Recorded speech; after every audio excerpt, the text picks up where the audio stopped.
Ok, Shalom Aleichem. Bendiciones. Continuamos con el capítulo 4 de Gálatas. Como dije al principio, son 6 capítulos, pero a la hora de tratar de exponerlos,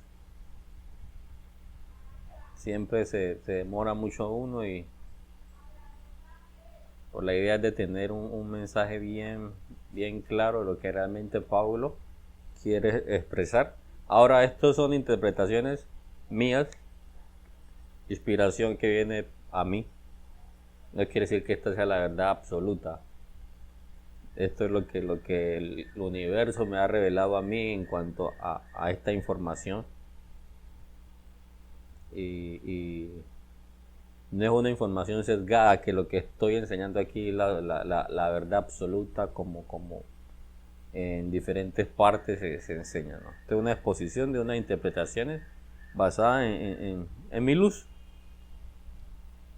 pero con cierto grado de sinceridad y de querer revelar luz de verdad, sin manipulaciones y sin pretender llevar a la gente a un dogma humano religioso. Por el contrario, con la intención que las personas puedan salir de la manipulación de la religión, de la política, etcétera, del sistema que nos oprime. Entonces este capítulo 4 comienza diciendo así. ¿Ya lo tiene allí?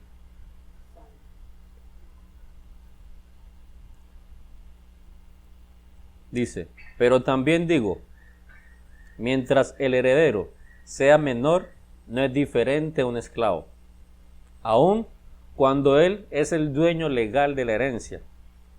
Más bien, él está sujeto a administradores y celadores hasta el tiempo dispuesto previamente por su padre.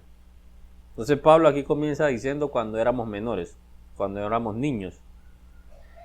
El Ari enseña en la porción Mishpatim que el esclavo, que en esa porción se habla del esclavo, el Ari nos enseña que el esclavo hace referencia al Ruach o al Zeir Anpin, que él le llama, que hace parte de las emociones. Sabemos que el Ruach o Zeir Anpin es las emociones del ser humano, y que también se conoce en el árbol de la vida como el Hijo.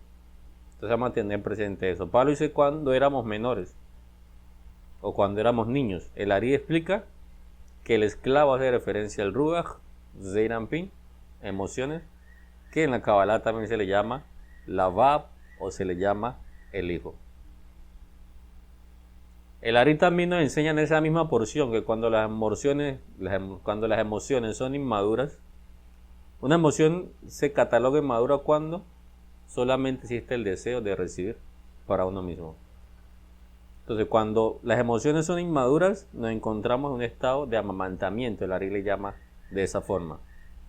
Y es a lo que Rab Shaul le llama cuando éramos menores. ¿Por qué? Cuando éramos menores, dice Rab Shaul, cuando somos niños, se está refiriendo cuando somos inmaduros espiritualmente. Nada diferencia de un esclavo. El esclavo es las emociones inmaduras.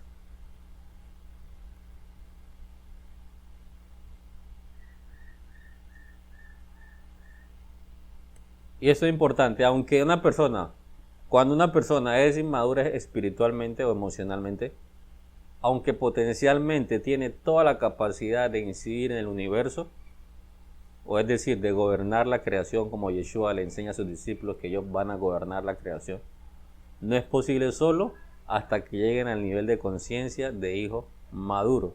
Ya no estar en un estado de amamantamiento, sino un estado de madurez que ya tiene que ver con la capacidad de otorgar, de percibir y de incluir. Eso es un hijo maduro. Un hijo inmaduro es un estado emocional de solo deseo de recibir. Un hijo maduro es un estado emocional de inclusión y de otorgamiento. Y ya ese hijo maduro no depende de administradores, Pablo enseña eso, Rab Shaul. Dice que cuando somos niños necesitamos de administradores. Una vez somos maduros, ya no necesitamos administradores, o lo podemos entender también que una vez nosotros somos maduros espiritualmente, ya no necesitamos de un texto de legalismo que nos van a decir qué debemos hacer y qué no debemos hacer.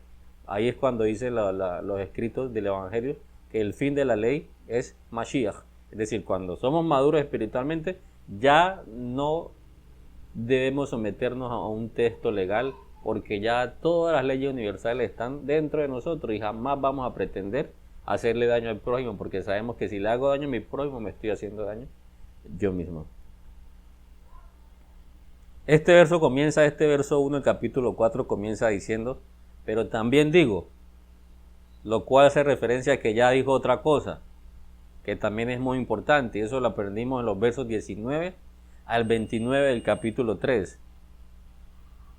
Y ahorita en este verso va a exponer otra realidad muy, muy importante, muy interesante, y que es necesario poderla comprender. Y que aquí surge la comprensión adecuada del por qué no debemos hacer rituales y cierto tipo de cosas que se ha enseñado tradicionalmente por el judaísmo, dando a entender que es la forma correcta de acercarse a la divinidad. Entonces el verso 3 dice, del capítulo 4, así es con nosotros, cuando niños éramos esclavos de los espíritus elementales del universo. En esa traducción dice, los rudimentos del mundo. Cuando niños éramos esclavos de los espíritus elementales. Cuando somos inmaduros emocionalmente, cuando no alcanzamos la conciencia de hijo maduro, sino de esclavo. Esclavo hace referencia a la inmadurez emocional. Somos esclavos de los espíritus elementales. Vamos a ver qué es lo que implica eso. Una persona inmadura emocionalmente, sujeta a legalismo, sujeta a tradiciones, como método de acercamiento a la divinidad, como método de servicio, de devoción al Dios que se ha enseñado. La famosa utilización de nombres sagrados, los famosos 72 nombres y las famosos yehú que se hacen. Las celebraciones de las que le llaman las fiestas judías, que ni son fiestas ni son judías.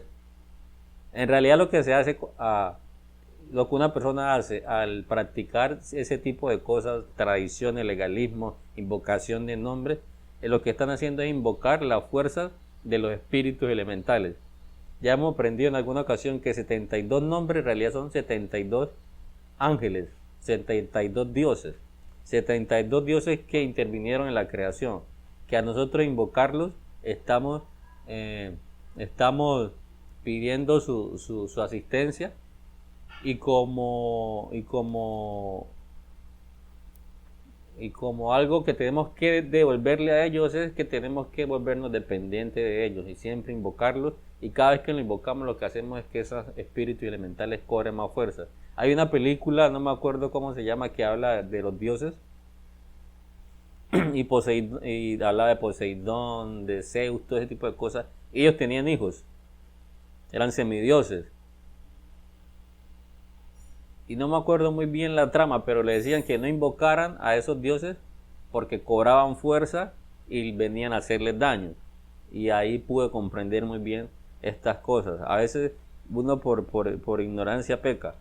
Y lo que pasa es que al invocarlo muy seguramente vas a recibir un beneficio, pero a la vuelta de la esquina te van a cobrar ese beneficio que te están otorgando.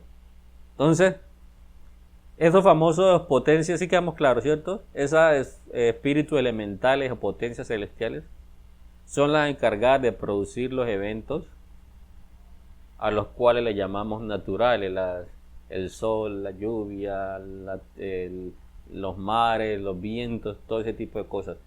Son los que intervienen en la creación. El Ranjal, esto lo explicamos en el Derech Hashem, lo vimos hace mucho rato ya. Derech Hashem, camino a Dios. Dice lo siguiente: debemos saber que por cada cosa física existente hay en el mundo espiritual su contraparte. En el mundo espiritual están las raíces de todo lo que ocurre en el mundo físico, y ambos están ligados entre sí. Cada entidad física y cada proceso se halla bajo la supervisión de cierto tipo de fuerzas trascendentes o espíritus elementales. Entonces Ramjal está explicando aquí: cada cosa que ocurre está supervisada por un espíritu elemental. Dice Pablo que cuando éramos niños o cuando somos inmaduros emocionalmente estamos sujetos a esos espíritus elementales. Dice así el Ramjal: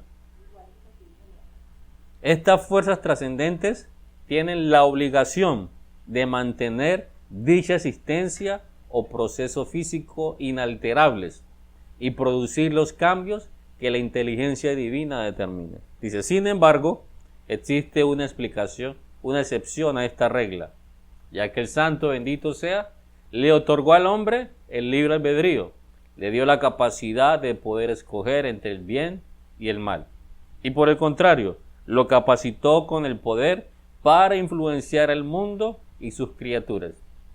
El estado del bien se define por la preparación del hombre para recibir la luz divina e iluminarse con ella. Lo contrario, el mal, será la falta de dicha preparación y por lo tanto el encubrimiento de la luz infinita. Debemos entender que la ausencia de la iluminación divina otorga mayor poder a la fuerza del mal. Y cuando el mal crece, el bien se debilita y se dañan sus raíces en las fuerzas superiores. Continúa diciendo: en el mundo existen dos influencias genéricas, contrarias entre sí, la que se hace de arriba hacia abajo y la que se hace de abajo hacia arriba. Las de arriba hacia abajo son hechas por las fuerzas trascendentes o por los espíritus elementales, y las de abajo hacia arriba son las resultantes del libre albedrío del hombre. Debido a la fusión que hay entre las fuerzas superiores e inferiores, estas fuerzas inferiores influencian a las de arriba por medio del habla, la acción y el pensamiento. Pero debemos saber que no todas las actitudes del hombre son resultado de su libre albedrío. Hay algunas que están determinadas por la fuerza superior, como recompensa o castigo por su accionar. Cuando el hombre influencia las fuerzas superiores por su libre albedrío, esas fuerzas superiores influencian su entorno físico. Lo que estamos hablando de la invocación de nombres y todo eso, que en realidad son dioses también, ángeles creadores. Entonces, en este capítulo, el Ramjal dice que muchas cosas que ocurren en una persona están determinadas por las fuerzas trascendentes de acuerdo a su tikkun, como le llamamos, de acuerdo a recompensas y castigos. Y esta recompensa y castigo ya nos está hablando de la ley de causa y efecto. Como le dije al principio, existen demasiados espíritus elementales, uno para cada cosa.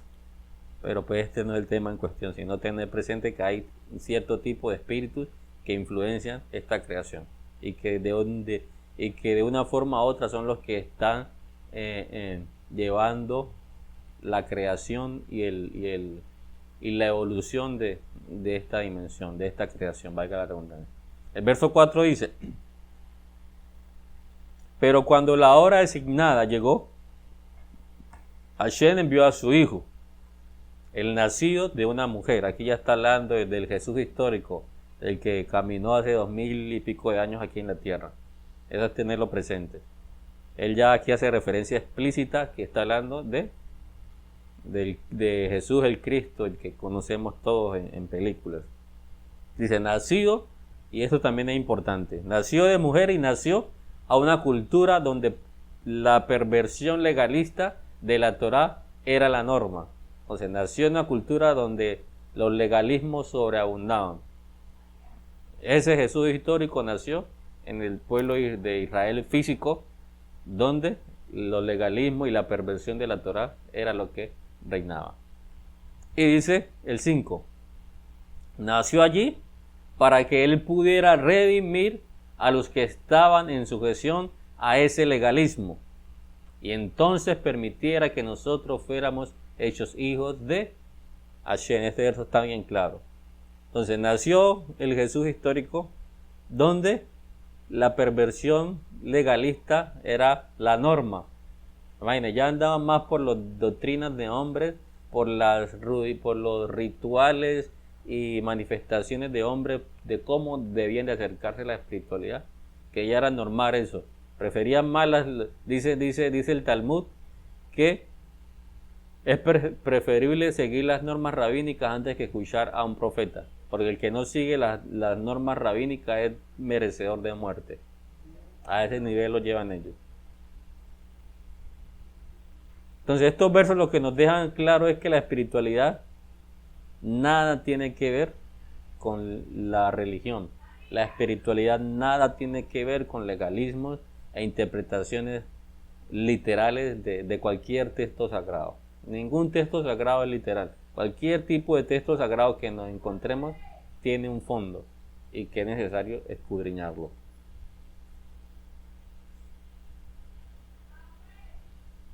Entonces, como le dije ahorita, aquí ya está Rab Shaul mencionando al Jesús histórico que conocemos. Y dice que nació de mujer y que nació en la cultura donde la perversión legalista de la Torá era la norma. Ahora, ¿de dónde surge las costumbres y rituales religiosos del pueblo judío? Surgen a partir de la deportación a Babilonia. Entonces, estos hombres judíos, cuando estuvieron deportados en Babilonia, observaban cómo los babilonios adoraban estas fuerzas elementales para que les fuese bien, y de hecho pues recibían retribución de esos dioses. Y entonces lo que hicieron estos judíos fue hacer un sincretismo con la religión babilonia. Entonces camuflaron esos dioses babilonios que les daban bienestar a los babilonios, y les dieron nombres de Dios, de ángeles, yo qué sé, en fin. Pero lo que hicieron fue funcionar la cultura babilonia con su cultura, y mezclaron sus religiones y sus cosas para invocar fuerzas elementales para que lo asistieran y para que les fuese bien. El maestro de Nazaret, cuando hablo del maestro de Nazaret, para diferenciar de la conciencia crística, que se dice Pablo aquí que es el Hijo de Dios.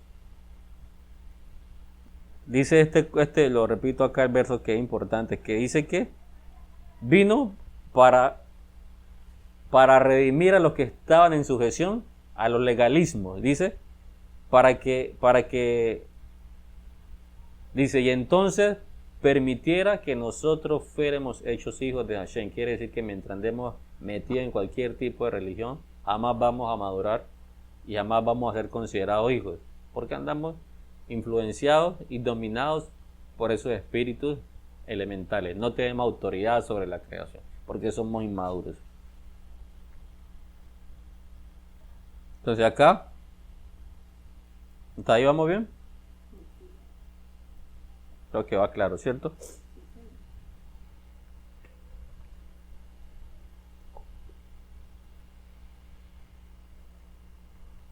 Entonces lo que vino a hacer el maestro de Nazaret fue enseñar a su generación, y eso es importante, a su generación, a los que estaban en su generación, la forma de cómo despertar y vivir de acuerdo a la conciencia crística que ya estaba encarnada en él, y que todos la tenemos, y salir del dominio de la ley de causa y efecto. Dicen los sabios de Israel que no hay más sal para Israel, no hay más sal para la conciencia crística. Ya no somos dominados por recompensas y castigos, ya no somos dominados por causa y efecto, porque ahora somos los autores y los co-creadores y los que tenemos el control absoluto sobre la creación. Por eso en sus enseñanzas él decía: oíste que fue dicho, mas yo os digo. Enseñarnos cómo salir de ese ticún, cómo poder coger ese tikkun y acomodarlo para nosotros mismos. Entonces, oíste que fue dicho, son las enseñanzas del maestro de Nazaret, son las pautas necesarias que debemos tomar, sus enseñanzas, pero tampoco, bueno, hay mucha literalidad en los evangelios que es el mensaje como tal, pero hay otras cosas que hay que escudriñarlas, y sobre todo los mensajes de Pablo, y en los evangelios también hay muchos secretos que hay que saberlo escudriñar. Yeshua, así el maestro de Nazaret, enseñó cosas como más prácticas del día a día. Y hay enseñanzas muy fuertes del maestro de Nazaret. Y se tiene una idea errada en el pueblo cristiano acerca de este hombre. Pensaban que él era un evangélico, aleluya, gloria a Dios, Dios lo bendiga. Era un hombre con un temperamento que tenía la capacidad de jugar con un niño y pararse de allí y decirle cuántas eran cuántas a los legalistas, a los políticos que tenían el pueblo saqueado y que lo estaban ultrajando.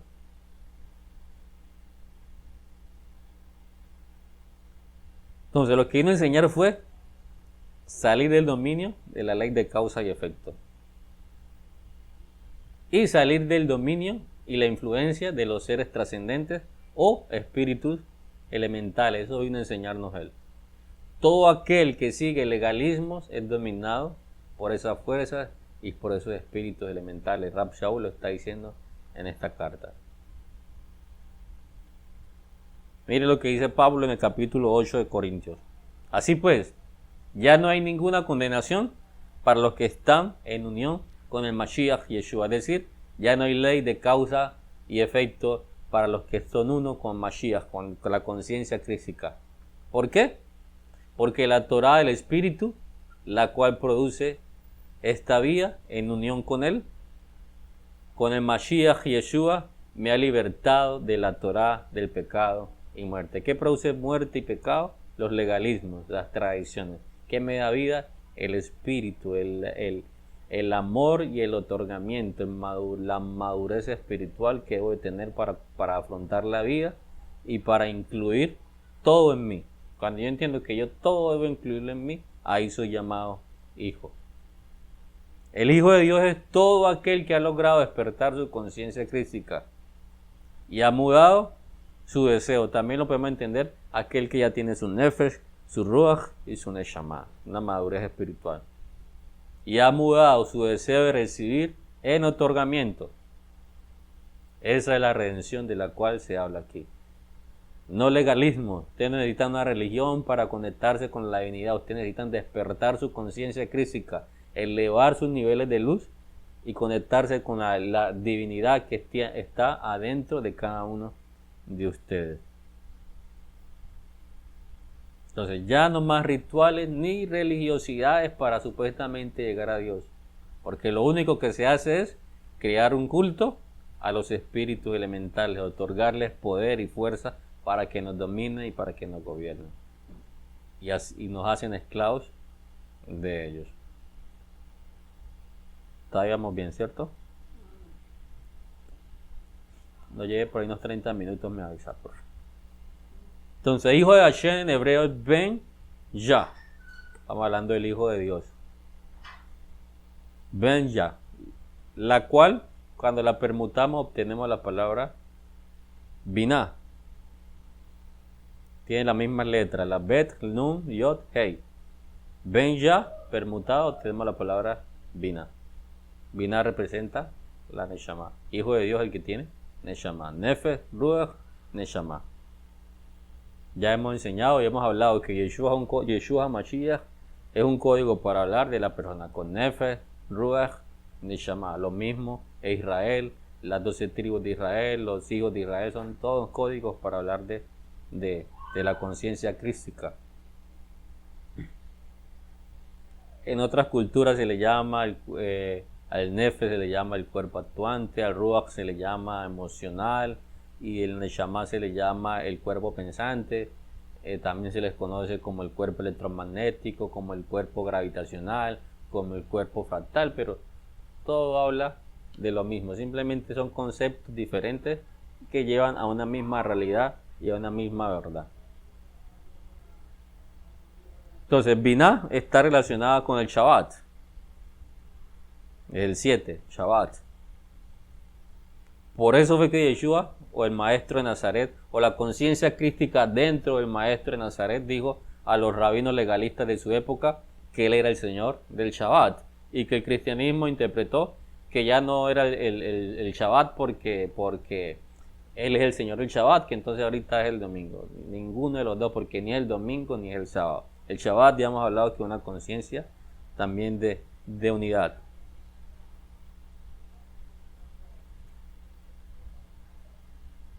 ¿Y por qué les dijo eso? Porque los judíos tomaron el sábado como Shabbat e inventaron leyes, y esto es importante, y rituales que se convirtieron en costumbre hasta nuestros días. En ninguna parte de la Biblia, de la Torá, del texto sagrado, se habla de cómo se debe celebrar o santificar el Shabbat. Simplemente les dice santifiquen el Shabbat.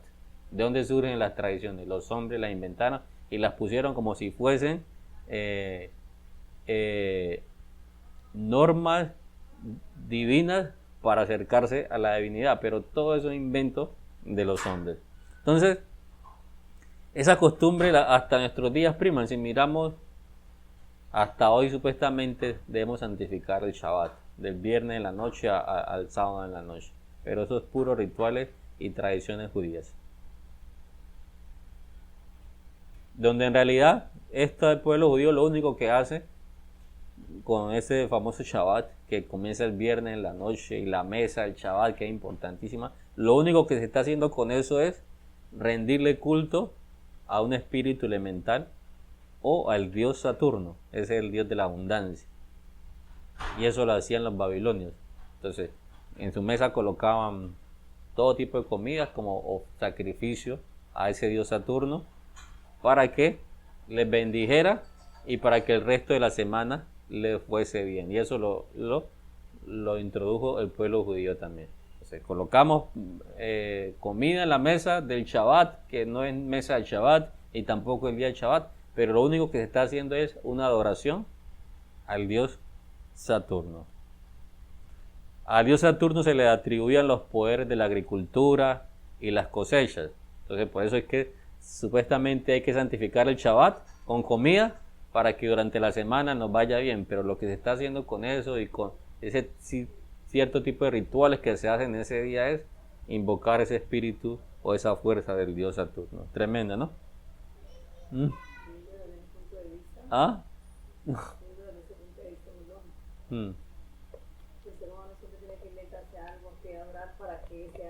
Le dé.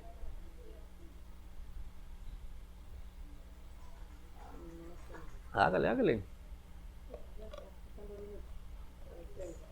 Entonces vamos a mirar el significado de Shabbat y terminamos esta porción. Entonces Shabbat, las letras que la forman son la Shin, la Bet y la Tep. Shin, voy a deletrear. Aquí en el libro lo tengo, el significado de la letra, para que cada uno saque la conclusión de lo que es Shabbat, de acuerdo a su luz. Entonces la letra Shin significa poder divino y plenitud del hombre en este mundo. Y también la podemos entender como la destrucción de lo que origina el caos. La letra Bet representa la dualidad propia de esta dimensión en la cual nos encontramos. También la Bet está formada por 3 Vav, una arriba, una abajo y una que las conecta por la derecha. Sabemos que la derecha es Gesed o otorgamiento. Entonces el mundo de arriba se une al mundo físico a través del otorgamiento. El Nefesh se une al Ruach a través del otorgamiento. Y la Va que la une lo de arriba de abajo, el Zohar la llama el Hijo. Esa es la clave, o el Zeir Anpin. O lo entendemos el Hijo como Yeshua. Es decir, la conciencia crística morando en cada hombre y mujer. Mientras esta conciencia crística no despierte, hay dualidad. Arriba, abajo, luz, negro, etcétera, etcétera. Cuando esa conciencia crística termina la dualidad y entramos en la unidad. En ese día su nombre será uno y Hashem será uno. ¿Cuándo? Cuando la conciencia crística despierte. Uno de los significados de la palabra hijo es entre, para referirse, o sea, en medio de dos cosas. Cuando este hijo madura, cuando la emoción madura, ya no hay dos cosas, porque él tiene el poder de unificarlas. Ahora, la letra T está formada por una yod y una vav invertida, mirando hacia la yod. Dice el Zohar que esta vav invertida significa que el bien está escondido, y el Zohar dice su bien está oculto dentro de él. Entonces, la enseñanza global de la letra T es que por intermedio de la conciencia crística toda la realidad se preña con la bondad y belleza infinita del universo, y de esta manera brinda paz y armonía a los cielos y a la tierra. Esos son los tres significados de las letras que se forma la letra Shabbat. Entonces, esta es la idea de descanso. Cese de actividades no quiere decir terminar de trabajar. Cese de actividades de siervo, es decir, terminar el servicio de esclavos a nuestros propios egos. Esa es la idea de cese de actividades, dejar de trabajar de esclavos de nuestro propio ego. No es que tenemos que parar de trabajar físicamente, porque el Shabbat tampoco es un día físico. Entonces, como le dije, dejé el significado de las tres letras para que cada uno pueda sacar su propia conclusión de lo que es el Shabbat. Terminemos aquí en el verso 5 y dejamos el 6 para la próxima clase. Entonces, con la enseñanza que trajo Yeshua o el maestro de Nazaret, el Jesús histórico, a su grupo, en ese momento, con esa enseñanza, con esa revelación de la divinidad dentro de cada uno de nosotros, cuando sus discípulos podían comprender y nosotros cuando escudriñamos su enseñanza las podemos comprender, entonces se llega al estado real de cada persona, de ser hijos maduros, amos y señores de la creación, en otras palabras, dioses. A través de la enseñanza del maestro de Nazaret, lo que vino a enseñarle a las personas: hey, ustedes son dioses, ustedes no necesitan que un espíritu elemental los domine, porque ustedes están por encima de ellos. Tenemos ejemplo en la Biblia de cómo Jesús, el maestro histórico, calmaba la tempestad y la gente se maravillaba. ¿Con qué autoridad le habla a los vientos? Y los vientos se someten. ¿Con qué autoridad le habla a los mares? Y los mares se someten. Porque el hijo maduro es mayor, gobierna sobre toda la creación. Por eso dicen